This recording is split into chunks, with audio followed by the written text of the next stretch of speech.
Okay, alright. Ladies and gentlemen, I'm James IZ. I'm back here with another video. Did you know that? Did you know that I was back here with another video? I bet you did, because you clicked on this video and you see me talking, okay? So anyways, about a day ago, I was scrolling through YouTube and everything, and for whatever reason, I kept getting recommended this channel. It's called Sponge Truths. I'm not too sure why I'm being recommended this channel. I honestly haven't watched Spongebob in a while, and I don't really watch cartoon videos, children's videos like this. I don't really know, but like these titles and thumbnails just keep catching my eye. SpongeBob's most terrifying episode finally solved. SpongeBob's creepiest episode finally solved. How much does Patrick cost Bikini Bottom? Every time SpongeBob was a psycho. Dude, I watched a couple minutes of some of these videos, man. It's just blatantly AI generated, AI script, AI voice reader and everything. Whoever is running this channel has definitely studied AI and has put AI to use here on YouTube.com to produce the finest SpongeBob slop. And you know what? I really do appreciate it. You know what? I'm just gonna shut up and watch it, bro. Imagine waking up from the trippiest dream of your life, only to realize you never actually left it.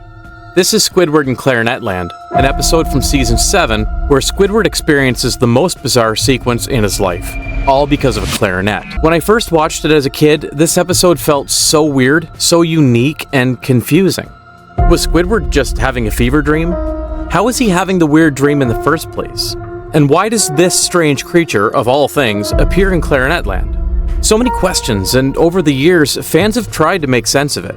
But now, I've finally put the pieces together. I do know what episode that is. I'm pretty sure that nobody gave a shit until now for some reason. Until you decided to make this video trying to break down the secrets of a Clarinet Land. You know what? This is kind of like a guilty pleasure of just coming up with these cartoon conspiracies and shit. You know what I mean? Like, I think this is like a good topic for YouTube and grown adult babies like me to sit around the campfire and chat about with. I'm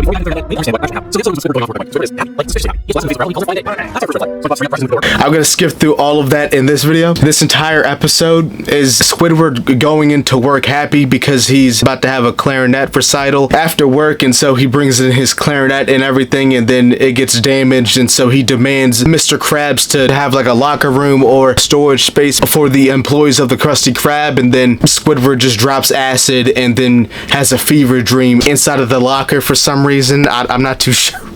He climbed inside the locker and then decided to have an incoherent nightmare. But in order to make sense of this episode, we have to understand Squidward's dream. And after replaying this episode several times, I found out what actually might be the trigger to Squidward's dream. But right before everything collapses, Squidward inhales a thick cloud of locker dust. From here on, nothing feels real. This moment, it's the spark. The point where reality bends and transforms into something else. Okay, wait, so why didn't the dust do something to SpongeBob and Mr. Krabs? The locker starts as a small space, but SpongeBob turns it into an endless archive. Rows and rows of drawers, catalogs, redirections. This could symbolize Squidward's burnout, overwork. It's a parody of bureaucracy, where even your dreams become data to misplace. Squidward has to follow index cards just to find the thing he already put in there. It's the feeling of drowning in a system built to waste your time. But what about Clarinet Land itself? Why does Squidward fall into a world made entirely of clarinets? Because at this point, his entire mind is clarinet. He's consumed by the recital. It's all he can think about. His stress, his fear, and his identity, all wrapped up around that one obsession. So the Clarinet Land isn't just random, it's constructed from fixation. It's a dream made of pressure. But what does it have to do with tall, stoic, full of wisdom, bald eagle? That's a symbol of the United States, sure, but not the proud, noble one from the history books. This version is cold, stiff, and bureaucratic. He's not here to inspire, he's here to block the way, a gatekeeper.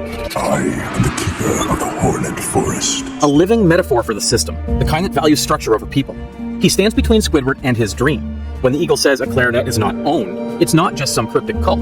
The eagle is actually saying, your passion doesn't belong to you anymore. Your dream is no longer yours. It belongs to deadlines, to debt, to media expectations. Bro.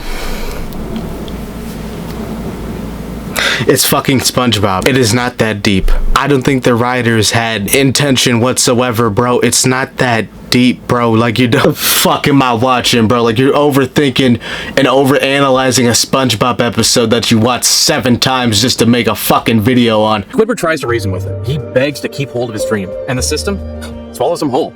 No sympathy, no ceremony, just consumption. After more chasing, more chaos, Squidward enters the worst dream of all. the one with no outside threat, just mirrors and himself.